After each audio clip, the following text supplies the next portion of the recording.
Praise the lord.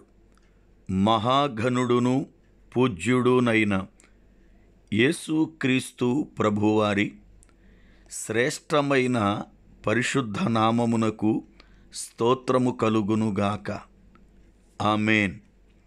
ప్రియులారా, ఈ దినము నవంబర్ 22 శుక్రవారపు ఉదయకాలము వేళ దేవుని వాక్యము వింటున్న మీ అందరికీ దేవుని సేవకునిగా, మా పరిచర్య పక్షముగా నా హృదయపూర్వకమైన శుభములు. దేవుని సన్నిధి నిత్యము మీకు తోడయ్యుండి మిమ్ములను సదాకాలము నడిపించునుగాక. ఆమేన్. దేవుని యొక్క వాక్యాన్ని మనం వింటూ ఆత్మీయతలో వర్ధిల్లుతూ ప్రభు యొక్క రాకడకు సిద్ధపడదాం. ప్రభువు మాటలలో జీవముంది. ఆయన యొద్ద ఎన్నో ఆశీర్వాదాలు మన కొరకు దాచబడి ఉన్నాయి. వాటిని పొందుకోవడానికి మనం వాక్యం విని వాక్యానుసారముగా బ్రతకగలిగితే పరలోకపు నిధి మనదే. ఆయన దాచి ఉంచినటువంటి శ్రేష్టమైన ఈవులతో మనలను ఆయన తృప్తిపరుస్తాడు. చాలామందికి ప్రభువిచ్చే ఆశీర్వాదాలు కావాలి కానీ ప్రభువు మాత్రం వారికి అక్కరలేదు. ప్రభువు లేకుండా ఆశీర్వాదాలు ఎక్కడి నుంచి వస్తాయి? ప్రభువు మనతో ఉండాలి అంటే ఆయనకిష్టం వచ్చినట్లుగా మనము బ్రతకాలి. ఆయన పరిశుద్ధుడు, నీతిమంతుడు, యథార్థపరుడు, దీనుడు గనుక మన జీవితములో ఈ లక్షణాలు కనబడాలి. అవి ఉన్నప్పుడు ప్రభుతో మనతో ప్రభువు చక్కని సహవాసం చేస్తారు. ఆనోకుతో దేవుడు నడిచాడు అంటే ఆనోకు దేవునికి ఎంత ఇష్టుడయ్యాడు. అబ్రహాముని నా స్నేహితుడు అని దేవుడు అన్నాడు. కానీ అబ్రహాముతో నడిచినట్లుగా మనము వాక్యమునందు చూడం. ఆనోకుని నా స్నేహితుడు అని అనలేదు, కానీ ఆనోకుతో దేవుడు నడిచాడని, దేవుడు ఆనోకును తీసుకుని వెళ్ళాడని ఎన్నో పర్యాయాలు వాక్యమునందు వింటున్నాం. సోదరుడా, సోదరి, ప్రభువు మా ప్రభువని, మా రక్షకుడని, మా యొక్క దేవుడు అని చెప్పుకోవడం కాదు. ఆయనతో నడిచే గుణం, ఆయనతో సహవాసము చేసేటువంటి అనుభవం, ఆయనను కలిగి జీవించేటువంటి స్థితి ప్రతి బిడ్డ కలిగి ఉండాలి. అప్పుడే నిజమైన ఆనందం, ఆశీర్వాదం ప్రభువులో మనకు దొరుకుతాయి. అట్టి కృప ప్రభువు మనకు దయచేయునుగాక. ఆమేన్. ఈ దినమున దేవుని వాక్యమును ధ్యానము చేద్దాం. కీర్తన గ్రంథము 37వ కీర్తన 24వ చరణం. యెహోవా అతని చెయ్యి పట్టుకొని ఉన్నాడు గనుక అతడు నేలను పడినను లేవలేక యుండడు. ప్రార్థన. సర్వోన్నతుడా, మా పరమ తండ్రి, మీకు వందనాలు, స్తోత్రాలు చెల్లిస్తున్నాను. మీ కనికరమును బట్టి మాతో ప్రతిదినం మాట్లాడుతూ మమ్ములను బలపరుస్తున్నందుకై వందనాలు. ఈ దినం వాక్యము ద్వారా మాతో మాట్లాడండి, మమ్ములను బలపరచండి, మీ సన్నిధి అనుగ్రహించండి. వాక్యం వింటున్న ప్రతివాని ఆత్మీయ జీవితాన్ని మీ రాకడ కొరకై సిద్ధపరచండి.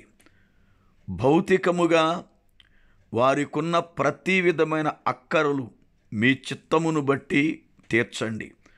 కుటుంబాలలో సమాధానం, నెమ్మది, ఆనందము కలిగించండి. కుటుంబాలకు క్షేమాన్నివ్వండి. యేసు నామమున ప్రార్థిస్తున్నాను పరమ తండ్రి. ఆమేన్. దేవుని యొక్క లేఖనములో యెహోవా అతని చెయ్యి పట్టుకొని ఉన్నాడు గనుక అతడు నేలను పడినను లేవలేకయుండడు అని కీర్తనాకారుడు వాక్యము ద్వారా మనతో మాట్లాడుతున్నాడు. దేవుడు ఎవరి చెయ్యిని పట్టుకుంటాడు?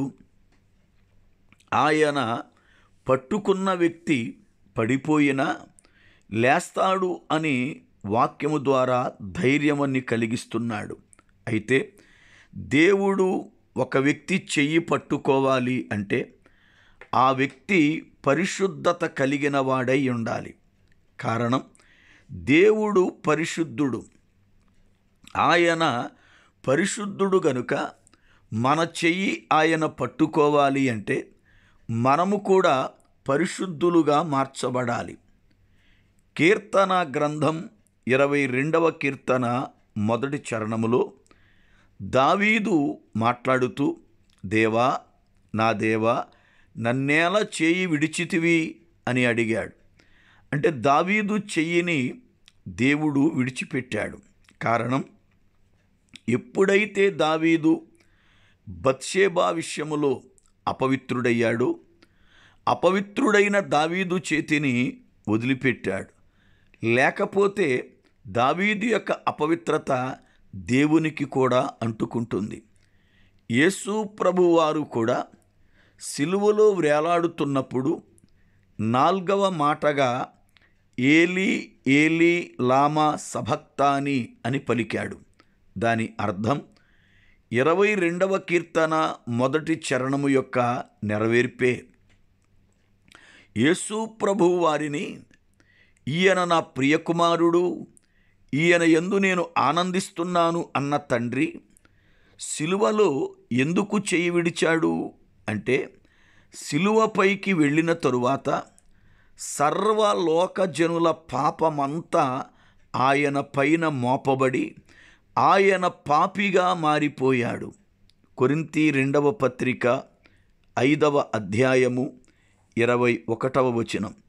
ఎందుకనగా మనలను నీతిమంతులుగా చేయడానికి పాపమెరుగని ఆయనను పాపిగా చేసెను అంటాడు. మనందరి పాపం ఆయన పైన మోపబడింది. ఆయన పాపిగా మార్చబడ్డాడు. ఎప్పుడైతే పాపిగా యేసు ప్రభువారు సిలువలో మారాడు, మన పాపం ఆయన పైన మోపబడిందో, పాపమును కలిగినటువంటి వ్యక్తిగా ప్రభువుని చూచిన తండ్రి ఒక్క క్షణము చేతిని విడిచాడు. ఈ రోజున మనం దేవునితో ఉంటున్నాం, దేవుడు మనలో ఉన్నాడు అనుకుంటున్నాం. అయితే ఆయన నీ చెయ్యి పట్టుకోవాలి అనంటే నీవు పవిత్రత కలిగి ఉండాలి. నీ పరిశుద్ధతను నీవు కాపాడుకోవాలి. నిత్యత్వం చేరాలి అంటే యథార్థమైన నీతి కలిగిన జీవితం మనకుండాలి. అయితే కొన్ని పర్యాయాలు మనం పడిపోతున్నటువంటి బలహీనులుగా ఉన్నాం. మనం మనుషులము గనుక కొన్ని విషయాలలో బలహీనులమై పడిపోతున్నాం. ఎంత గొప్పవారైనా, భక్తి కలిగిన వారైనా మాట యందు గాని, చూపు యందు గాని, ఆలోచన యందు గాని, ప్రవర్తన యందు గాని కొన్ని విషయాలలో మనము బలహీనులమై జారిపోతూ ఉంటాం. అయితే ఎప్పుడైతే ఆయన మన చెయ్యి పట్టుకున్నాడో పడిన స్థితి నుండి వెంటనే లేచి దానిని సరిచేసుకుంటాం, దానిని కడుక్కుంటాం. దాని నుండి విమోచించబడి మనము ప్రభు దగ్గరకు చేరతాం. దేవుని పిల్లలుగా మన ఆత్మీయ జీవితములో మనం ఒకవేళ పడిపోయి ఉంటే తిరిగి లేవడానికి సిద్ధపడాలి. చాలామంది పడిపోయి తిరిగి లేవకుండా అలాగే నశించిపోయిన వారున్నారు.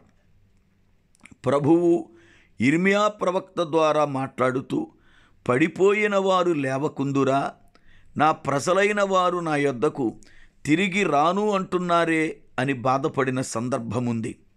కనుక మనం దేవునిలో బ్రతుకుచున్నప్పుడు అపవాది ఏ రీతిగానైనా మనలను బలహీనులను చేసి పడవేయాలి అని ప్రయత్నిస్తున్నప్పుడు అపవాది శోధనకు మనము గురై ఆత్మీయముగా పరిశుద్ధతలో నుండి మనము అపవిత్రతలోనికి పడిపోయినప్పుడు ఎప్పుడైతే పరిశుద్ధాత్మ దేవుడు మనతో మాట్లాడుతూ నీవిలా పడిపోయావు, ఇలా జారిపోయావు అని బోధించగానే వెంటనే మనము లేచి సరిచేసుకోవడానికి సిద్ధపడాలి. కారణం, దేవుని హస్తము మనలను పట్టుకొని ఉంది, మన చెయ్యి ఆయన చేతిలో ఉంది. దేవుని వాక్యాన్ని వింటున్న మన ఆత్మీయ జీవితములో మనము ఎంతో పరిశుద్ధత కలిగిన వారమై పరిశుద్ధతలో నుండి అధిక పరిశుద్ధతలోనికి ఎదగడానికి సిద్ధపడాలి. సంఘం అనేది అందుకే ప్రభు ఏర్పరిచాడని, దైవజనులను అందుకే ప్రభు మన యొద్దకు పెట్టాడని ఎఫెసీ పత్రిక 4వ అధ్యాయం 13వ వచనములో పౌలు భక్తుడు సెలవిచ్చాడు. పరిశుద్ధతలో నుండి అధిక పరిశుద్ధతలోనికి మనం వెళ్ళాలనే సేవకులుగా అపోస్తులులను, ప్రవక్తలను, కాపరులను, సువార్తికులను, ఉపదేశకులను ఆయన ఏర్పరిచి సంఘానికి వాక్యాన్ని బోధింపచేస్తున్నాడు. మనము ఆరాధనకెడుతున్నాము అంటే అర్థమేమిటి? దేవుని యొక్క కార్యాలను బట్టి ఆయనను స్తుతించడమే కాదు సుమా, ఆయన మనతో మాట్లాడిన మాటలను బట్టి పరిశుద్ధతలో నుండి అధిక పరిశుద్ధతలోనికి ఎదగడానికి సిద్ధపడే స్థలం సంఘమే. ఆయన మాటలు విని నొచ్చుకోకుండా వాటిని బట్టి సరిచేసుకుని ప్రభువులో బలపడి ఆత్మీయతలో వర్ధిల్లడానికి మనము సిద్ధపడాలి. అట్టి రీతిగా లేకపోవడాన్ని బట్టి మనం ఎంతకాలమున్నా ఆత్మీయ జీవితములో బలహీనులమై జారిపోతూ ఉన్నాం. ప్రభువు కన్నులు మనల్ని చూస్తున్నాయి, బలపరచడానికి అవి సంచారము చేస్తున్నాయి. దేవుని కృప మన అందరికీ తోడయ్యుండునుగాక. ఆమేన్. ప్రార్థన. పరిశుద్ధుడవైన మా పరమ తండ్రి, మీ కొందనాలు స్తోత్రాలు చెల్లిస్తున్నాను. మీ కృపదనుక మమ్ములను ప్రేమించి మా ఎడల మీరు చూపుతున్న వాత్సల్యత కొరకొందనాలు. వాక్యము విన్న ప్రతి బిడ్డను, వారి కుటుంబాలను దీవించండి. నీ సన్నిధి తోడుగా ఉంచి క్షేమాన్ని అనుగ్రహించండి. యేసు నామమున ప్రార్థిస్తున్నాను పరమ తండ్రి. ఆమేన్. మన పరమ తండ్రి అయిన దేవుని యొక్క ప్రేమ, ఆయన కుమారుడును మన రక్షకుడునైన ప్రభువారి శ్రేష్టమైన కృప, పరిశుద్ధాత్మ దేవుని యొక్క అన్యోన్యమైన సహవాసము, ఆయన సన్నిధి మనందరికీ సదా తోడయుండి నడిపించునుగాక.